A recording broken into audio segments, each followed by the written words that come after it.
Hey everyone, this is my Friday post with a read aloud of Ender's Game.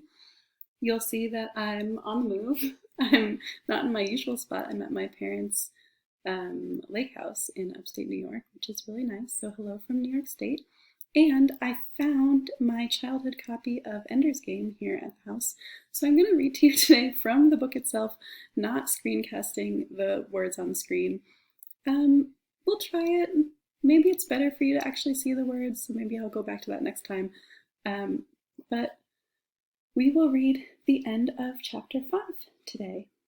So where we left off, Ender had just gotten up into space.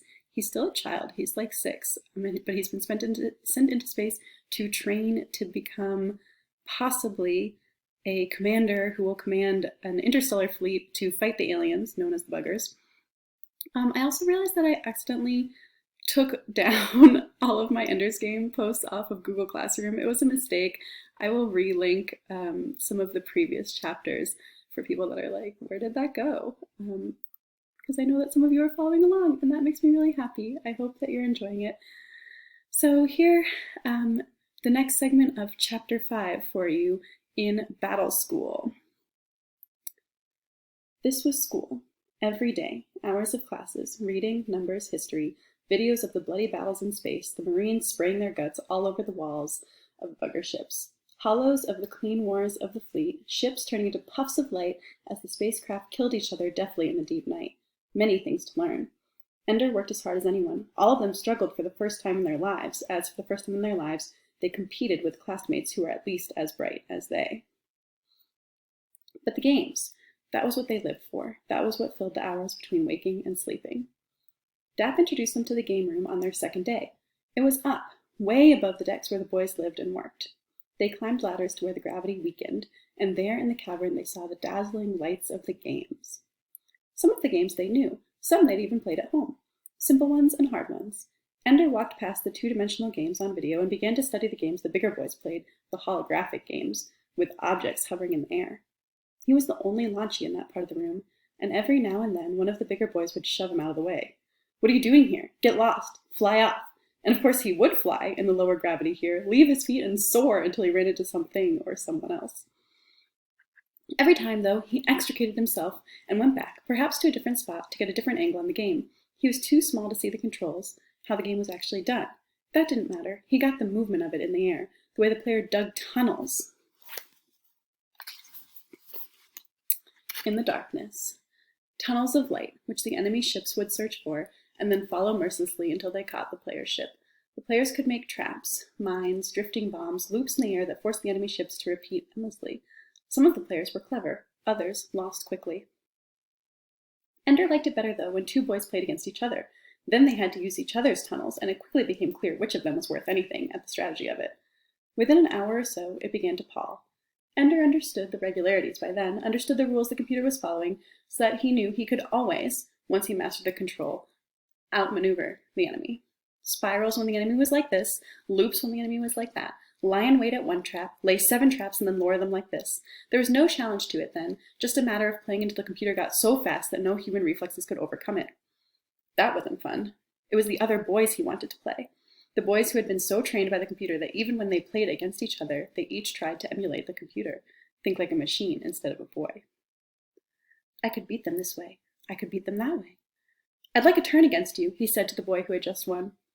Lousy me, what is this? Asked the boy. Is it a bug or a bugger? A new flock of dwarfs just came aboard, said another boy. But it talks. Did you know they could talk? I see, said Ender. You're afraid to play me 2 out of 3. Beating you, said the boy, would be as easy as pissing in the shower. And not half as fun, said another. I'm Ender Wiggin. Listen up, Scrunchface. You nobody. Got that? You nobody. Got that? You not anybody till you got your first kill. Got that? The slang of the older boys had its own rhythm. Ender picked it up quick enough. If I'm nobody, then how come you scared to play me 2 out of 3? Now the other guys were impatient. Kill the squirt quick and let's get on with it.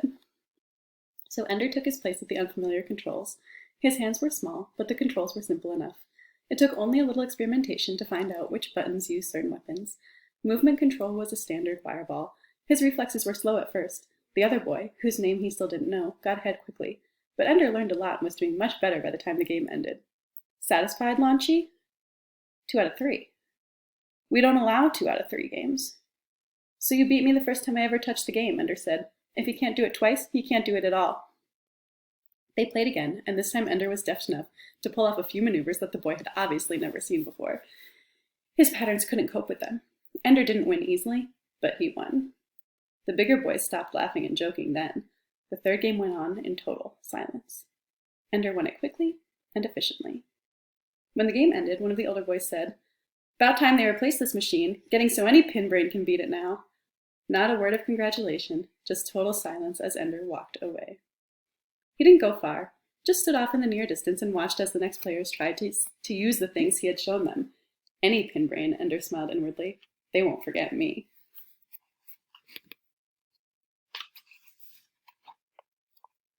He felt good. He had won something, and against older boys. Probably not the best of the older boys. But he no longer had the panicked feeling that he might be out of his depth, that battle school might be too much for him. All he had to do was watch the game and understand how things worked, and then he could use the system and even excel. It was the waiting and watching that cost the most, for during that time he had to endure. The boy whose arm he had broken was out for vengeance. His name, Ender quickly learned, was Bernard. He spoke his own name with a French accent, since the French, with their arrogant separatism, insisted that the teaching of standard not begin until the age of 4, when the French language patterns were already set. His accent made him exotic and interesting. His broken arm made him a martyr. His sadism made him a natural focus for all those who loved pain in others. Ender became their enemy. Little things, kicking his bed every time they went in and out of the door, jostling him with his meal tray, tripping him on the ladders. Ender learned quickly not to leave anything of his outside his lockers. He also learned to be quick on his feet, to catch himself. Maladroit, Bernard called him once, and the name stuck. There were times when Ender was very angry. With Bernard, of course, anger was inadequate. It was the kind of person he was, a tormentor. What enraged Ender was how willingly the others went along with him. Surely they knew there was no justice in Bernard's revenge. Surely they knew that he had struck Ender first in the shuttle, that Ender had only been responding to violence. If they knew, they acted as if they didn't. Even if they did not know, they should be able to tell from Bernard himself that he was a snake. After all, Ender wasn't his only target. Bernard was setting up a kingdom, wasn't he? Ender watched from the fringes of the group as Bernard established the hierarchy. Some of the boys were useful to him, and he flattered them outrageously. Some of the boys were willing servants, doing whatever he wanted, even though he treated them with contempt. But a few chafed under Bernard's rule. Ender, watching, knew who resented Bernard. Shen was small, ambitious, and easily needled. Bernard had discovered that quickly and started calling him Worm. "Because he's so small," Bernard said, "and because he wriggles. Look how he shimmies his butt when he walks." Shen stormed off, but they only laughed louder. "Look at his butt! See ya, Worm!" Ender said nothing to Shen. It would be too obvious then that he was starting his own competition gang. He just sat with his desk on his lap, looking as studious as possible. But he was not studying. He was telling his desk to keep sending a message into the interrupt queue every 30 seconds. The message was to everyone, and it was short and to the point. What made it hard was figuring out how to disguise who it was from, the way the teachers could. Messages from one of the boys always had their name automatically inserted. Ender hadn't cracked the teacher's security system yet, so he couldn't pretend to be a teacher, but he was able to set up a file for a non-existent student who he whimsically named God. Only when the message was ready to go did he try to catch Shen's eyes. Like all the other boys, he was watching Bernard and his cronies laugh and joke, making fun of the math teacher who often stopped in mid-sentence and looked around as if he had been let off the bus at the wrong stop and didn't know where he was. Eventually, though, Shen glanced around. Ender nodded to him, pointed to his desk, and smiled. Shen looked puzzled. Ender held up his desk a little and then pointed at it. Shen reached for his own desk. Ender sent the message then. Shen saw it almost at once. Shen read it, then laughed.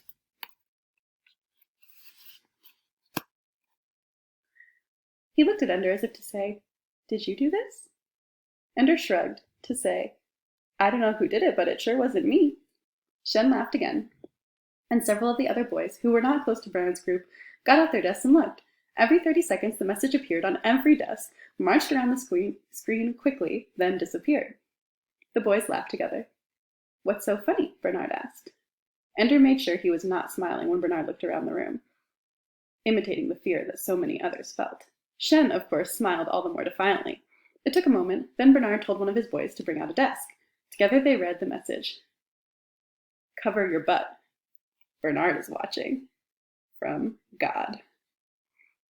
Bernard went red with anger. Who did this? He shouted. God, said Shen. It sure as hell wasn't you, Bernard said. This takes too much brains for a worm. Ender's message expired after 5 minutes. After a while, a message from Bernard appeared on his desk. I know it was you, Bernard. Ender didn't look up. He acted, in fact, as if he hadn't seen the message. Bernard just wants to catch me looking guilty. He doesn't know. Of course, it didn't matter if he knew. Bernard would punish him all the more, because he had to rebuild his position. The one thing he couldn't stand was having the other boys laughing at him. He had to make clear who was the boss. So Ender got knocked down in the shower that morning. One of Bernard's boys pretended to trip over him and managed to plant a knee in his belly. Ender took it in silence. He was still watching. As far as the open war was concerned, he would do nothing. But in the other war, the war of desks, he already had his next attack in place. When he got back from the shower, Bernard was raging, kicking beds, and yelling at boys. I didn't write it! Shut up! Marching constantly around every boy's desk was this message. I love your butt. Let me kiss it. Bernard.